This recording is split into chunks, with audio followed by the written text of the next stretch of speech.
talk about the nature of economy that we have, and we just want to find out the answer in given categories, and that I think time to discuss and interrogate. Thank you.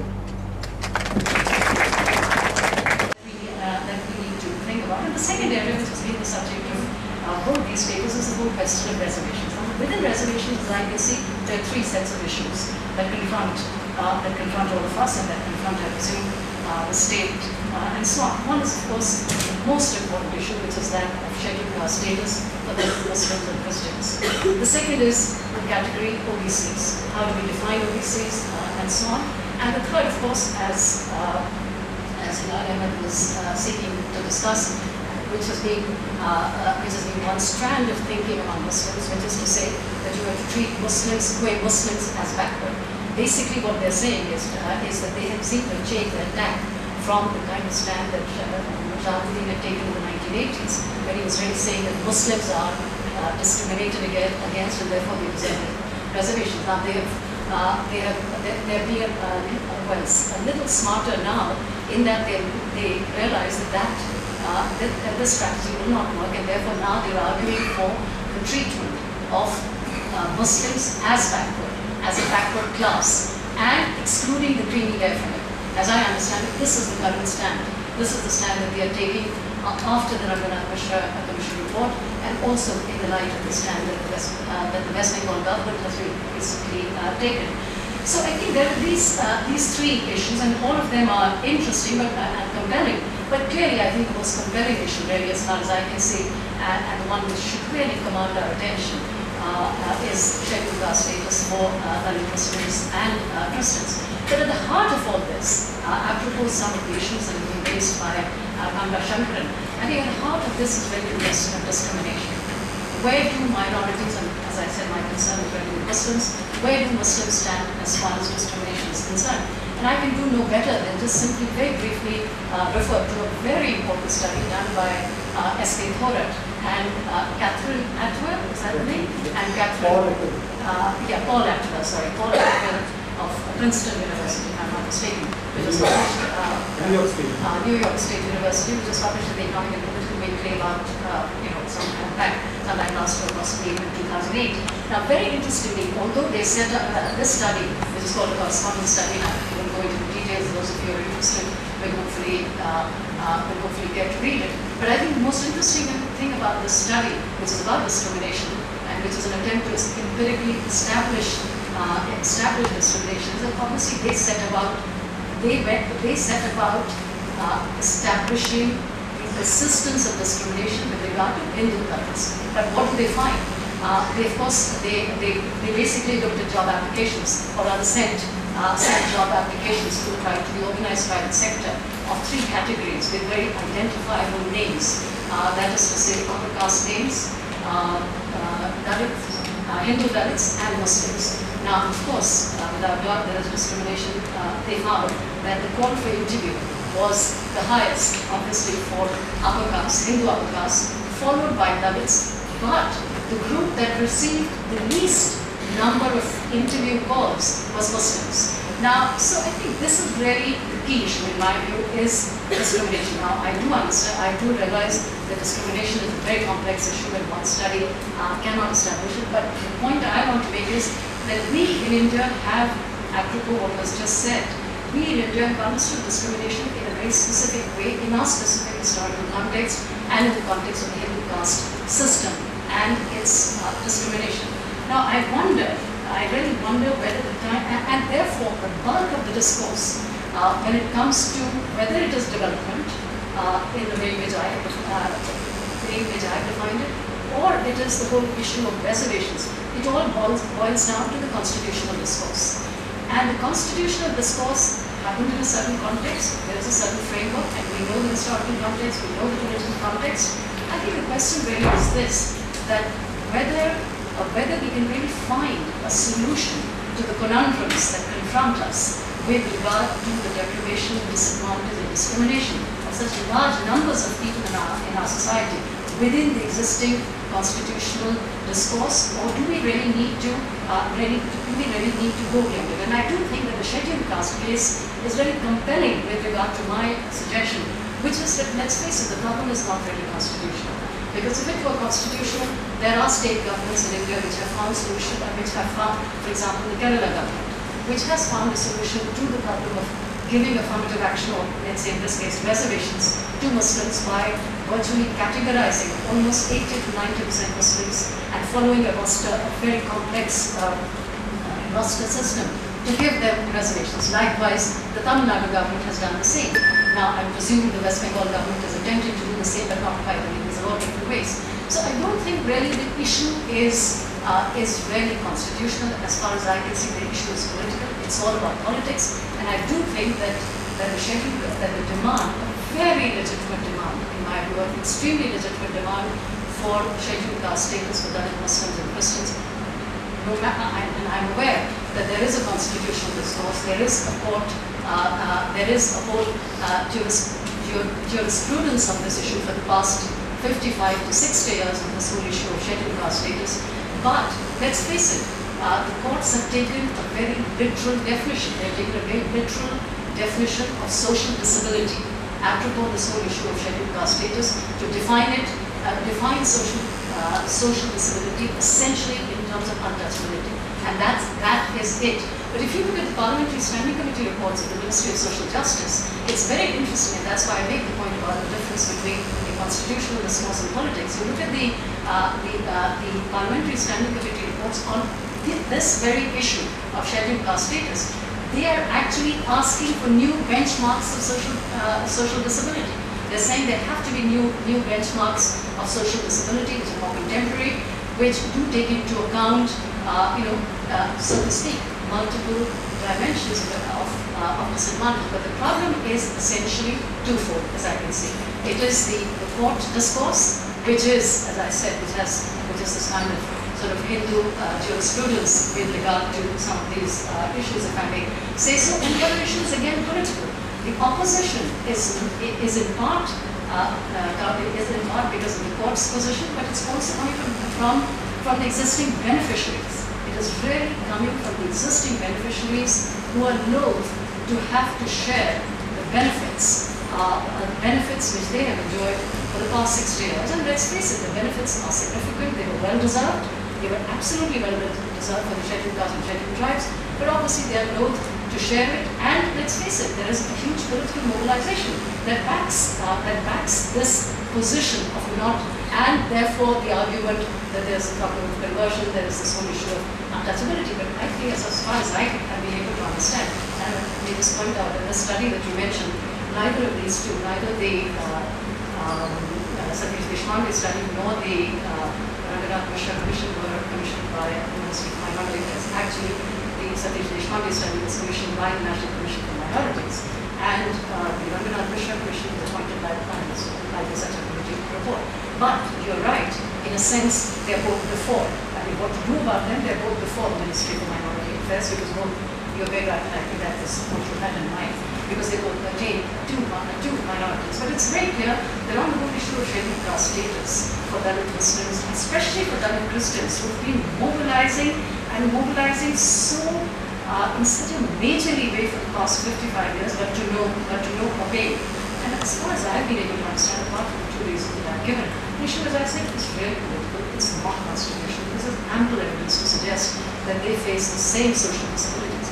But I think the distinction here is clearly between integral and non-integralities. Otherwise, it's very difficult to explain why, after this huge debate in the Constituent Assembly, the scheduled caste status will be limited to the Hindu scheduled caste. It was subsequently extended to the Mazhabi sects and to the Buddhists. Both, and especially in case of Sikhism, obviously the religion was born in reaction to the excesses of the Hindu caste system. So therefore, you cannot say that those who have converted to Sikhism, the argument that is made about Muslims and Christians, that once you've converted, you've left behind the discrimination, which is central and essential, which is a quintessential feature of Hinduism. And therefore, these religions which are egalitarian, so is Buddhism and so is Sikhism. in a way.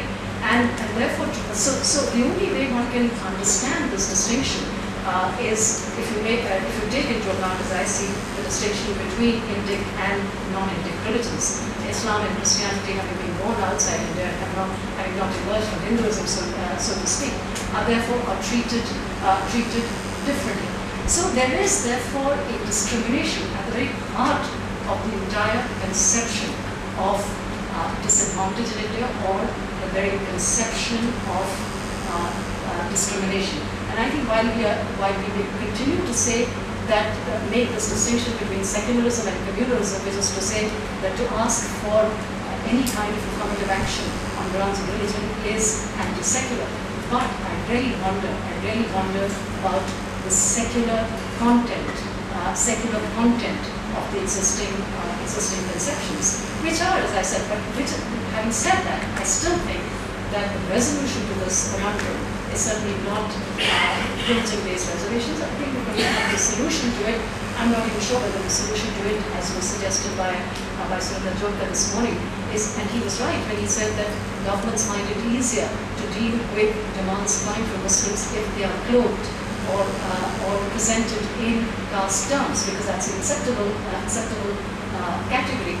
But then let's face it, that doesn't really cover a very, very large number of Muslims. But that doesn't mean that that kind of position that Shahabuddin has taken, which I think has only worsened the situation rather than resolving it. So I think these are issues for us to think about. I'm not sure whether we have any immediate resolution, but I think what is very clear is that the solution for it will not come from the constitutional discourse. And for us to go on and on about the constitutional discourse is not going to take us very far. I think the time has come to really confront the politics of all this rather than the constitutionality or non-constitutionality. Thank you. Classic forms in India, three minorities then include the Northeast here again. There are two forms. One is, I call it, inclusion by exclusion. By an act of exclusion, the people are included. And Northeast is one clear example of that. They are precisely part of India, included India, precisely through an act of exclusion, which is not whole. British have done it in 1935 Act, they have excluded areas, yet they govern it through the discretion of the Governor of Assam.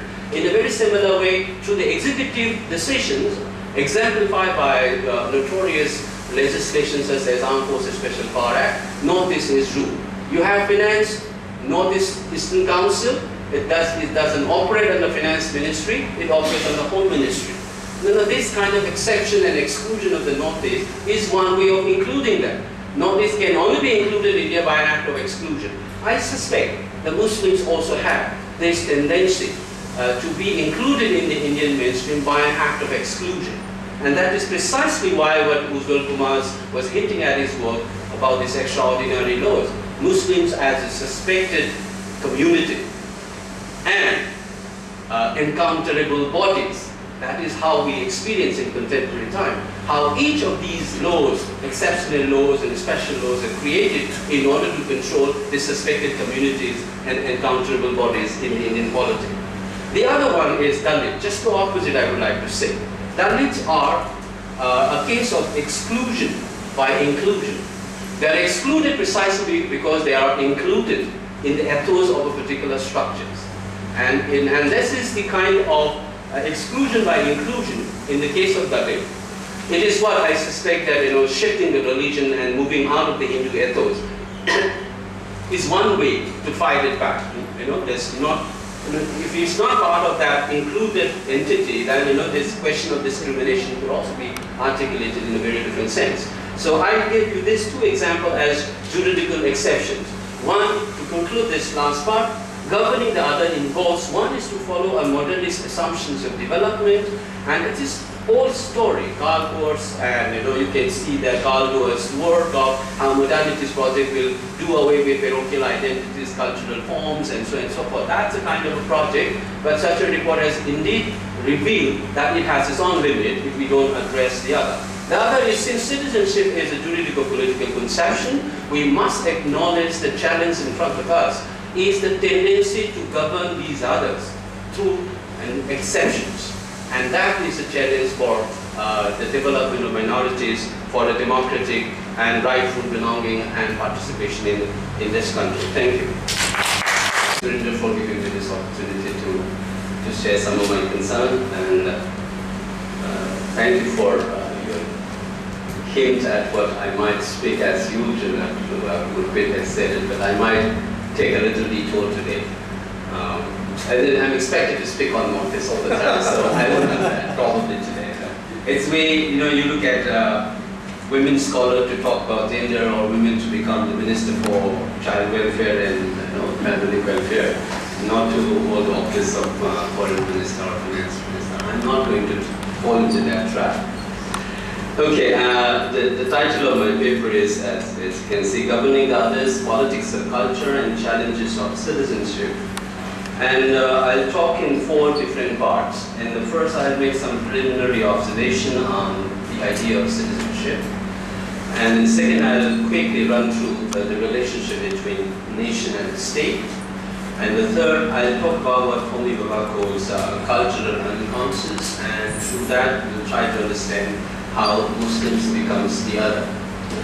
And because of this cultural unconscious and the otherness of Muslim, what are the issues that are involved, both empirically as well as theoretically, while governing the Muslims as the other? That's my focus. And in a way, such a report was trying to focus on some of the material concerns, as Tanvir has already pointed out, but we must also recognize that it did make this observation in the report that says the sense of inequity. I mean, as we all know, the Satya tried to concentrate on what is called equity issue or equitable dimensions of our polity and economy.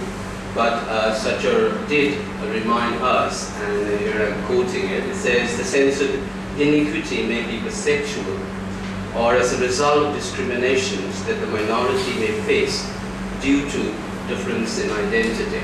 And we know as we go into the report, one can see a lot of factors on what is broadly called identity comes into play. Now, so let me start with the first part, which I said preliminary remarks of citizenship. One broad way of defining citizenship is as it confers to an individual a sense of membership, identity, values, and right to participation, and also assumes a body of common political knowledge. And it is this notion of a political conception of citizenship is crucial for us to understand. So first of all, it confers a sense of membership and identity and certain values, and also rights of participation. Now the question straightway we must ask is that when we talk about Muslims or any other communities, do they get what kind of membership, what kind of identity, or do they get the right to participate, and so on and so forth? These are some of the issues. There are 2 critical parts of this discourse. Before that, I would like to remind what the Bangladesh said yesterday. When the majority can assert in terms of we the people, it is the minority who normally assert its defense in terms of their citizenship. The distinction between the majority asserting in the name of the people, whereas minority asserting in terms of citizenship, should allow us to look into what I'm going to speak today in this paper. That it confers a certain sense of entitlement and membership and right of participation may not necessarily be true. Take, for instance, we are quite familiar with why Sonia Gandhi cannot be the Prime Minister of India, even though she is a citizen of this country under the constitutions which the government of India will assert while fighting secessionist forces and so on and so forth. In spite and despite the centrality of the constitution and the citizenship that confers on individuals a sense of membership and a right to participate, why is that Sonia Gandhi cannot participate in the political affairs of the state as a citizen of this country? Is a notion which points to the fact that this embedded juridico-political conception of citizenship does limit our understanding of the reality associated with citizenship. First of all, we all recognize that the individual is not a disembodied, bounded, autonomous entity. We all are familiar with that kind of a criticism. Religion using European historical experience. So the point that I am making is not nativist. I think we need to re-theorize many things, including the notion of social change that Sujata was talking about. And I think these are very, very important things. One is not saying that you should not use European theories and you should use Indian native theories. That is not the point. The point is that Indian experience is not taken very seriously when we theorize things like social change, right? And religion included in that. So now social sciences, even in the West, they say that religion is not something which, I mean, there is a quotation actually, my paper begins with that quotation. Religion can help to keep everything in its place, but it can also turn the world upside down. The world has been turned upside down by religion in the last 10, 15 years, right, in kind of front of us. So it's not something that is surprising. But we still continue in social sciences to work with the notion of religion that it is conservative. It preserves things. It's something which we should not talk about when we're talking about social change and development. And I think that's what this project, in a sense, started with, that we are open about all questions related to religion. Let's revisit religion. Let's rethink about all these things and taking experience from different parts of the world. Not just historical experience of West becomes theoretical experience and rest becomes kind of anthropological fieldwork. That's not the case. So I think these experiences also need to be built into our theorizations of social processes. And then I truly agree with you. I mean, this whole notion that but we have grown up with those kinds of preoccupations because the main theoretical understanding, whether coming from liberal tradition or from Marxist tradition, tells us that with the process of modernization, development, urbanization, religion has to disappear and has to give way to kind of secular way of thinking, which in a sense it is at some level, but at another level, religion comes back. And that is something which in a sense answers many of these questions. So the notion of well-being, again, to respond to Sujata, our notion of social change again has been reduced to kind of economic well-being. Economic well-being in terms of poverty reduction is caloric intake, or at the most you have these material possessions.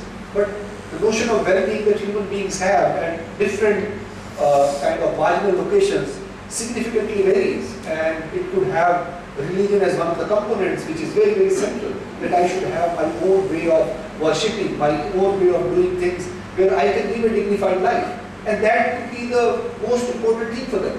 Why do people end up going to all these religious centers? I don't think we have theoretically, in a sense, considered the possibility of religion as a source of liberation for people like us, middle class. I'm also a secular person, I'm not really in that sense. But the point is that these are challenges for us. These are challenges not simply in relation to Dalit movements in Maharashtra or Punjab, but these are larger theoretical challenges I think the social sciences need to engage with. Mayawati is insignificant in a sense, right? She is very significant because she is Chief Minister of UP, but she has nothing to do with these two kind of movements. The processes of change are larger. You can look at that dimension of Mayawati and you will find many interesting aspects. For example, when this person from Dera Balla Ravidasi leader was killed in Guyana, Mayawati turned up in Dera Balla at the time of cremation.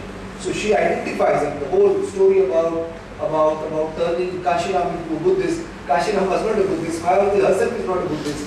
But then, this whole idiom of Buddhism becomes a very critical thing for Dalit movement today.